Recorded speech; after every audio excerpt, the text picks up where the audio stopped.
आप सभी को प्रणाम। जय श्री राम। मैं हूं ललन ठाकुर वीरेंद्र नेपाल से। आज की इस वीडियो में हम लोग कुछ ट्राई योरसेल्फ का न्यूमेरिकल प्रॉब्लम करने वाले हैं। तो उससे पहले हम लोग सबसे पहले जर्नल एंट्री का जो 3 गोल्डन रूल है उसके पहले सबसे पहले हम लोग याद कर लेते हैं। तो पहले नंबर में आता है पर्सनल अकाउंट। पर्सनल अकाउंट में क्या होता है? डेबिट द रिसीवर और क्रेडिट द गिवर। दूसरे नंबर में आता है रियल अकाउंट। रियल अकाउंट में क्या होता है? व्हाट कम्स इन डेबिट और व्हाट गोज आउट क्रेडिट। तीसरे नंबर में आता है नॉमिनल अकाउंट। नॉमिनल अकाउंट में क्या होता है? All expenses are losses are D R, all income and gain are C R. इसी 3 गोल्डन रूल के आधार पर हम लोग कोई भी जर्नल एंट्री आसानी से पास कर सकते हैं। तो इस बुक को देख सकते हैं, ये अस्मिता पब्लिकेशन का बुक है।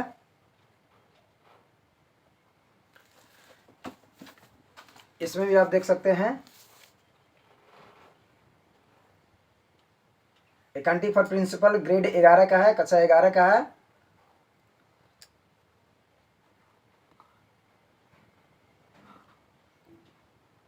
इसी बुक में से पेज नंबर 87 में दिया गया है, जो इस बुक में आप भी देख सकते हैं।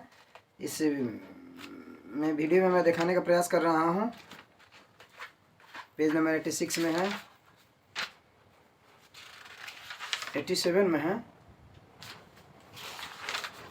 87 में है।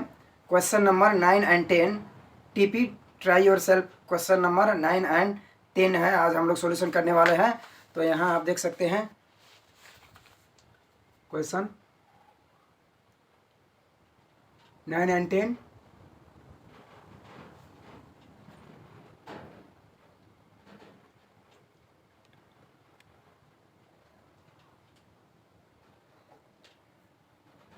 आसानी से देख सकते हैं। इसी क्वेश्चन आज हम लोग सॉल्यूशन करने वाले हैं। तो चलिए हम लोग सॉल्यूशन करते हैं। Following transaction are provided to you दिया है। रिक्वायर्ड में कहा गया है, रिक्वायर्ड में जर्नल एंट्री पास करना है। और टीपी में दिया है mister Jagdamba is trading food material, he disposed some of the old furniture purchased for official is as follow. तो हम लोग आज 9 एंड 10 का हम लोग ट्राई योरसेल्फ का क्वेश्चन सॉल्यूशन करने वाले हैं। तो चलिए हम लोग देखते हैं यहाँ सॉल्यूशन में।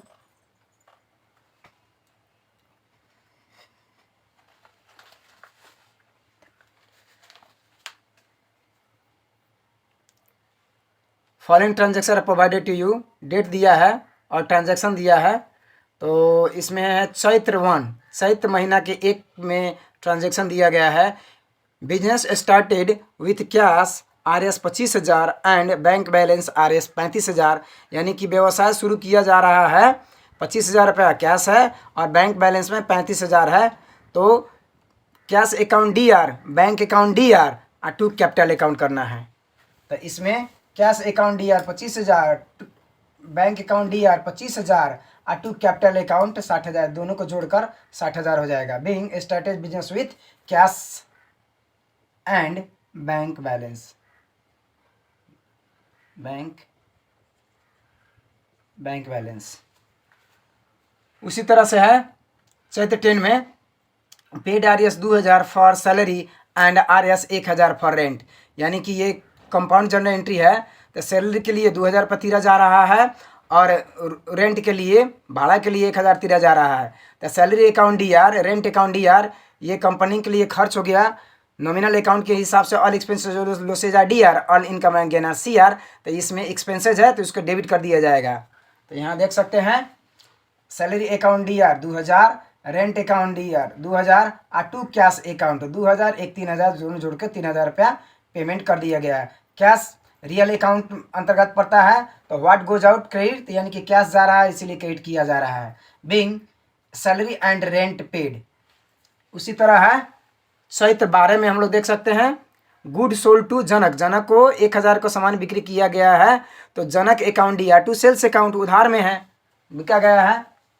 तो जब सामान हम लोग बिक्री करते हैं तो सामान जाता है, व्हाट गोज आउट क्रेडिट, सामान गया।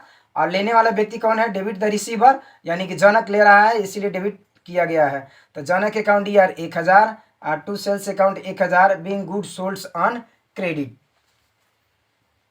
उसी तरह से है चैत्र 15 में cash received from Janak RS 900 and allow discount RS 100, यानी कि जनक को हम लोग 1000 में जो सामान बिक्री किए तो उधार में, अब वो पैसा दे रहा है हम लोग को, तो कितना दे रहा है, 900 उससे पैसा प्राप्त हो रहा है, तो 100 रुपये डिस्काउंट आ रहा दिया जा रहा है। तो कैश आ गया 900, डिस्काउंट हो गया 100, और जनक के हिसाब हम लोग 1000 का क्लियर कर देंगे। तो cash account D R, discount account D R to Janak account. अब इसमें ध्यान देने वाली बात चीज़ क्या है कि जब कैश डेबिट होता है ना, तो डिस्काउंट भी डेबिट ही होता है। तो यहाँ cash account D R, discount account D are 9,1,10,100 और टू जनक अकाउंट 1000। यहाँ जनक को जो हम लोग उधार बिक्री किए हैं 1000, इसी के हिसाब किताब यहाँ हो गया। बीइंग कैश रिसीव्ड फ्रॉम जनक।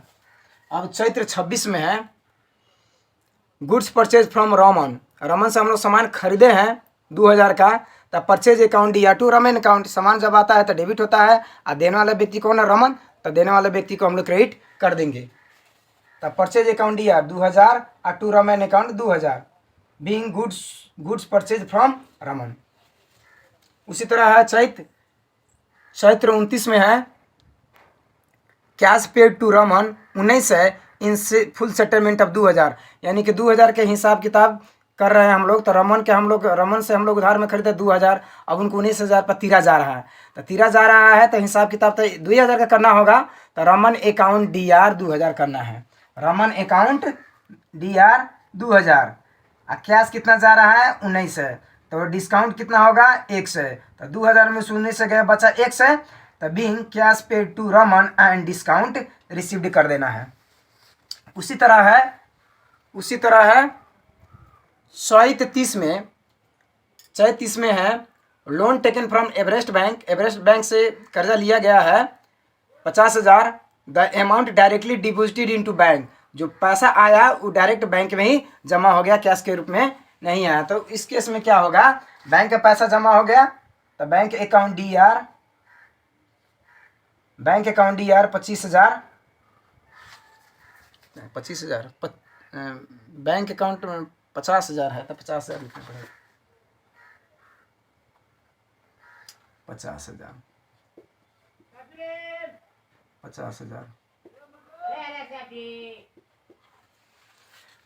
है, 50,000 है। तो इसमें क्या करना है हम लोग को, तो बैंक अकाउंट डी आर 50,000 और to loan account RS 50,000, being loan taken. इसमें क्या लिखना है, बीइंग लोन टेकन। अब आ गया हम लोग का ट्राई योर सेल्फ 10 का। Mister Jagdamba is trading food material, he disposed some of the old furniture purchased for official use as follow. अब इसमें दिया है ए नंबर में गुड्स स्टोलन RS 1000, यानी कि 1000 को सामान चोरी हुआ है। तो जब चोरी सामान होता है तो कंपनी के लिए नुकसान होता है, लॉस होता है। तो ऑल एक्सपेंसेस या लॉसेज DR करना पड़ता है। जो भी नुकसानी हुआ, खर्च हुआ, बर्बाद हुआ, चोरी से हुआ, आगलगी से हो, जो भी कारण से हुआ, तो उसको हम लोग डेबिट कर देते हैं।